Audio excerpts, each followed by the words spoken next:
Assalomu alaykum. Oyi, dada, yaxshi. Alaykum assalom. Ke bola? Kel. O'tir. Ha, rahmat. Qani ovqatdan ol. Rahmat. Hay voy. Ha? Shoshma bola. Hı? Qo'lingni yuvmaysanmi? Qorayib yotibdi-yu. Dasturxonni kir qilasan. Qo'limni yuvganman, oyi. Bugun mashina motorini ochuvdim. Hech qisi yo'q. Qani ovqatdan ol. Xo'p. Voy. Voy, ana Abdullajon keldi. Assalomu Voy, alaykum. yurishlaringdan. Xormanglar. O'zimni Yaxshimisiz polvon oyijon? bolam. Alaykum Dada, assalom. siz yaxshimisiz? Rahmat o'g'lim. Shu desangiz, Sardor degan o'rtog'im kiyim do'kon ochibdi.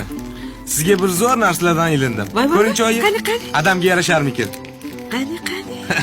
Ovora bo'psan-da o'g'lim. Xo'p. Dadasi. Yarashadimi? Yosh yigit bo'lib ketadi. Oyoq Ko'rdingizmi? kiyim, ko'ylak, shim, hamma narsa. Yosh oyoqmi? Baraka. Ancha yaxshi. Rahmat.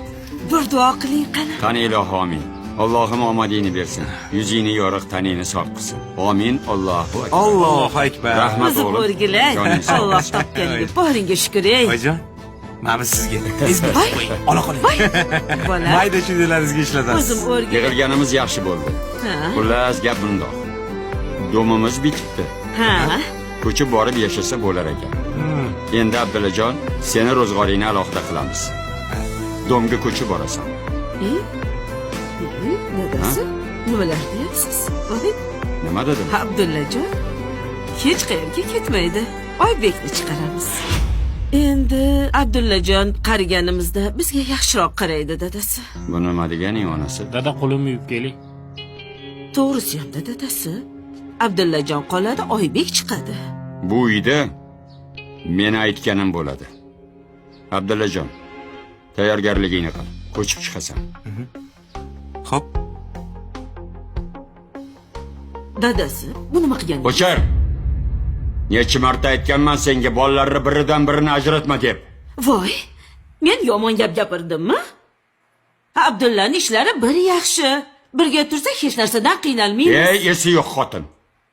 Hozir nima qilganingni bilasanmi? Bir o'g'lingni ko'kka ko'tarding, ikkinchisini yerga ko'mding. Voy, Oybekning ishlari zo'r paytda Abdullaga dom oldiruvding. Endi Abdulla bilan yashamoqchimisan? Bir narsani yaxshilab eshitib qo'y. Erkak kishini omadi bilan hazillashma. Undan ko'ra ikkala o'g'lingni ham duo qil. Ikkalasini ham ishlari yurishib ketsin. men Och, yop og'zingni. Sen onasan. Shuni unutma.